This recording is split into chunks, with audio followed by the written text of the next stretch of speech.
Vous êtes de plus en plus nombreux à nous suivre et à participer à l'évolution de la chaîne Afrique N24, et sincèrement nous tenions à vous en remercier. Nous lisons tous vos commentaires qui enrichissent le débat et vraiment nous vous demandons de nous soutenir, en vous abonnant et en aimant les vidéos pour une large diffusion, et pour continuer à avoir une ligne éditoriale indépendante, et vous proposer de nouvelles émissions toujours de plus en plus enrichissantes.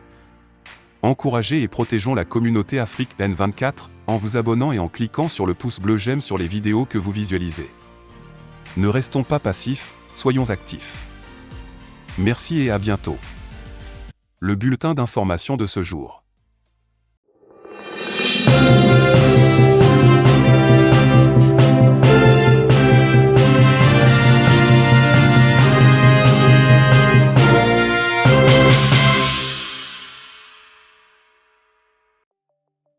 Togo. Adamak Podar, portrait du nouveau président de l'Université de Lomé. Un nouveau chapitre s'ouvre dans le paysage de l'éducation togolaise avec la récente nomination du professeur Adamak Podar à la tête de l'Université de Lomé. Cette décision, prise par décret présidentiel, marque un tournant significatif dans le domaine de l'enseignement supérieur au Togo.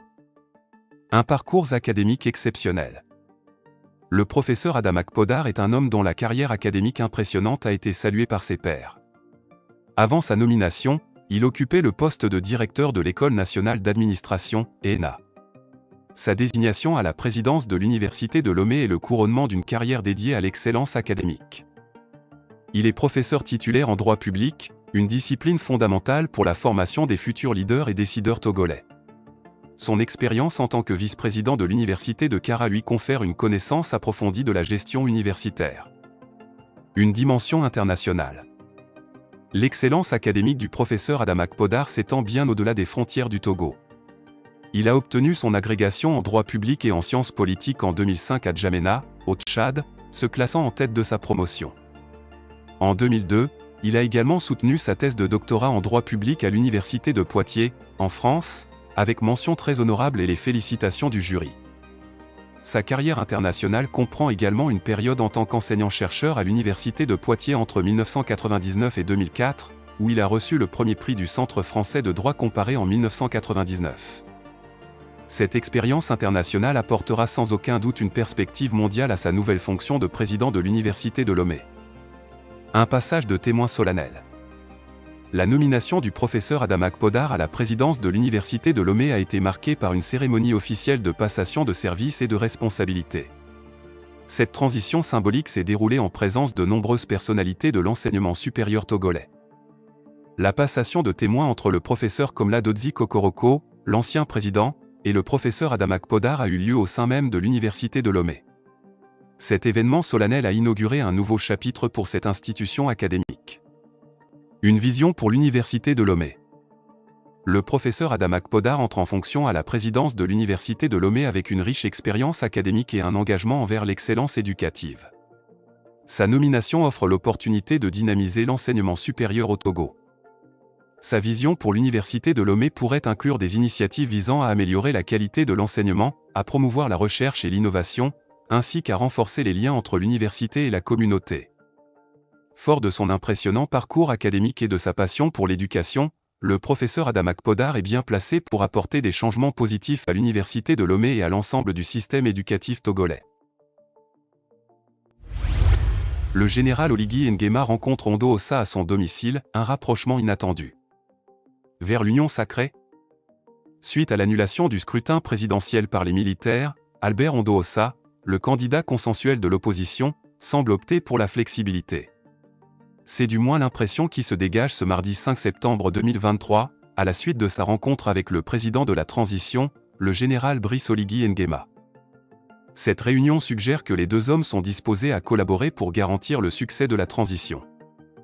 Alors qu'il avait précédemment revendiqué sa victoire lors de l'élection présidentielle du 26 août dernier, exigeant que les militaires regroupés au sein du Comité pour la transition et la restauration des institutions, CTRI, lui rendent le pouvoir, Albert Ondo Ossa semble avoir modifié sa position. Il semble désormais conscient de la nécessité de reconstruire la gouvernance du Gabon. Une image largement partagée sur les réseaux sociaux et sur la page Facebook officielle d'Albert Ondoosa montre le président de la transition main dans la main avec l'ancien ministre de l'Enseignement supérieur sous l'ère d'Omar Bongo Ondimba. Le principal opposant d'Ali Bongo Ondimba a accueilli le président de la transition, le général Brice Oligui Nguema, ce mardi 5 septembre 2023, accompagné d'une photo. L'opposant, qui avait demandé le recomptage des voix lors de l'élection présidentielle et qualifié le renversement d'Ali Bongo de révolution de palais, semble reconnaître la transition mise en place par les militaires le 30 août dernier. Il a déclaré « Aujourd'hui à mon domicile, j'ai eu l'occasion de discuter en privé et en toute collégialité avec le président de la transition et de la restauration des institutions, CTRI. » Dans ses écrits, l'opposant reconnaît la transition mise en place par les militaires qui ont renversé Ali Bongo le 30 août dernier. Osons croire à un avenir meilleur et resplendissant pour notre cher pays le Gabon, a précisé l'opposant Albert Ondoosa. Même son de cloche sur la page Facebook de Brice Oligui, je me suis rendu au domicile du professeur Albert Ondoosa officiel avec lequel j'ai pu échanger en toute convivialité, dans un esprit de franchise et de constructivité a déclaré le général Oligui. Même si le contenu de leur discussion n'est pas encore connu, cette rencontre marque un tournant majeur dans le processus d'unification entamé par le président du Comité de transition et de restauration des institutions, CTRI. Il semble que le général Brice Oligui Nguema et Albert Ondoosa aient pris conscience de l'importance de s'unir pour reconstruire le pays, malgré les manœuvres orchestrées par le système Bongo PDG en collaboration avec le Centre Gabonais des élections, CGE, dirigé par Michel Stéphane Bonda. La France et la crise diplomatique au Niger. Les conséquences d'un jeu dangereux. Macron en conflit avec les normes internationales. La crise diplomatique entre la France et le Niger est une situation qui suscite des inquiétudes à l'échelle internationale. Depuis le coup d'État survenu au Niger le 26 juillet, les relations entre ces deux pays se sont considérablement tendues, mettant en évidence des questions fondamentales liées au respect du droit international et des normes diplomatiques. Au cœur de cette crise se trouve la décision de la France de ne pas rappeler son ambassadeur, M. Sylvain Ité, déclaré persona non grata par le gouvernement militaire nigérien. Cette décision a déclenché une série de réactions en chaîne, mettant en danger la stabilité régionale et les relations diplomatiques entre la France et le Niger. Le statut des ambassadeurs, fondement du droit international. Le statut des ambassadeurs est un élément fondamental du droit international. Il a évolué au fil du temps pour devenir une institution essentielle dans les relations diplomatiques entre les États. La Convention de Vienne sur les relations diplomatiques de 1961 régit de manière claire et précise le statut et les privilèges des ambassadeurs. Selon l'article 9 de cette convention, l'État accréditaire, c'est-à-dire le pays qui reçoit un ambassadeur étranger, a le droit de déclarer une personne persona non grata à tout moment, sans avoir à fournir de justification. En réponse, l'État accréditant, celui qui envoie l'ambassadeur, doit rappeler cette personne. Cette procédure est claire et sans ambiguïté, garantissant le fonctionnement efficace des relations diplomatiques internationales. La France face à une décision controversée. Cependant, la France a choisi de ne pas rappeler son ambassadeur, M. Sylvain Ité, invoquant le renversement du président nigérien Mohamed Bazoum, auprès duquel l'ambassadeur français était accrédité, et sa détention provisoire. Cette décision de Paris a été vivement critiquée, car elle va à l'encontre des principes du droit international et des normes diplomatiques établies. Selon l'article 9, alinéa 2 de la Convention de Vienne, si l'État accréditant refuse d'exécuter cette obligation de rappel, l'État accréditaire peut refuser de reconnaître la personne en question comme membre de la mission diplomatique. Cela signifie que l'ambassadeur perdrait son immunité diplomatique et pourrait être arrêté à tout moment. Cette situation crée un précédent potentiellement dangereux, remettant en question les fondements du droit international. Le président Macron a invoqué l'accréditation de l'ambassadeur français auprès de Mohamed Bazoum, mais il est important de noter que les ambassadeurs sont accrédités auprès des États, pas des individus. Cette interprétation semble être en contradiction avec la tradition diplomatique française qui reconnaît les États plutôt que les régimes. Les enjeux diplomatiques et géopolitiques.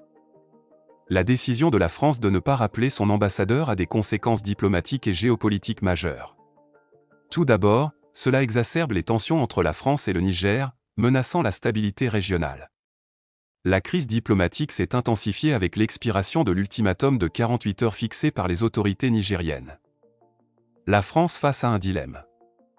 La France se retrouve désormais confrontée à un choix délicat. En refusant de rappeler son ambassadeur, elle risque de compromettre davantage les relations diplomatiques et de contribuer à l'escalade de la crise. le président Emmanuel Macron doit opter pour une approche plus constructive en respectant les normes diplomatiques internationales et en travaillant à la résolution pacifique de cette crise. L'avenir des relations entre la France et le Niger. L'avenir des relations entre la France et le Niger est actuellement incertain, et il est essentiel que les deux parties cherchent des moyens diplomatiques pour sortir de cette impasse. La communauté internationale surveille attentivement l'évolution de cette situation complexe, et il est impératif que la France agisse conformément au droit international pour éviter une escalade inutile et potentiellement dangereuse en rappelant son ambassadeur tout court.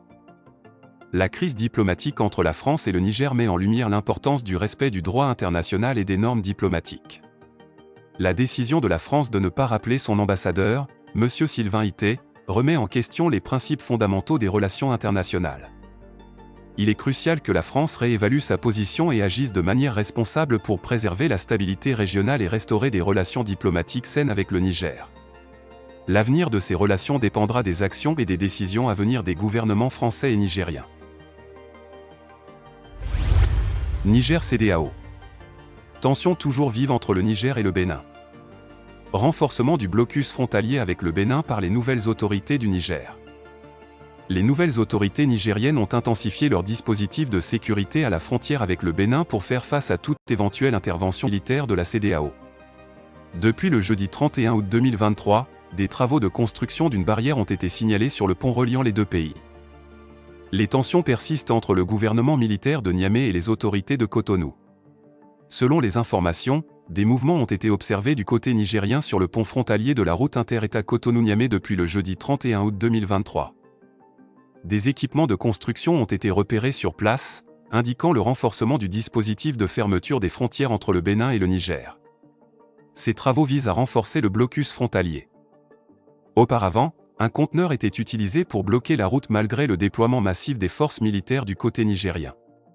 Cependant, depuis le vendredi 1er septembre 2023, le nombre de conteneurs sur le pont du fleuve Niger a augmenté. Des sacs remplis de sable ont également été empilés à une certaine hauteur sur la chaussée. Selon des informations non confirmées, il s'agirait d'une mesure de sécurité prise par le Niger à sa principale porte d'entrée partagée avec le Bénin.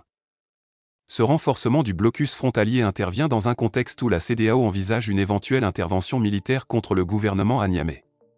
Suite au sommet extraordinaire d'Abuja le 30 juillet 2023, le Bénin avait décidé de fermer sa frontière avec le Niger en réponse aux sanctions de la CEDEAO. Cette fermeture avait entraîné un blocage de centaines de camions chargés de marchandises des deux côtés de la frontière. Nous voici à la fin de ce bulletin, et nous espérons sincèrement qu'il vous a plu. Nous sommes impatients de connaître vos impressions, alors n'hésitez pas à nous faire part de vos commentaires. Par ailleurs, nous avons remarqué que plusieurs de nos spectateurs ne sont pas encore abonnés à notre chaîne. Votre soutien est essentiel pour nous permettre de continuer à produire du contenu intéressant. Pour nous encourager, n'hésitez pas à cliquer sur le bouton j'aime. N'oubliez pas non plus de partager cette vidéo avec vos amis, et assurez-vous de vous abonner à notre chaîne tout en activant les notifications.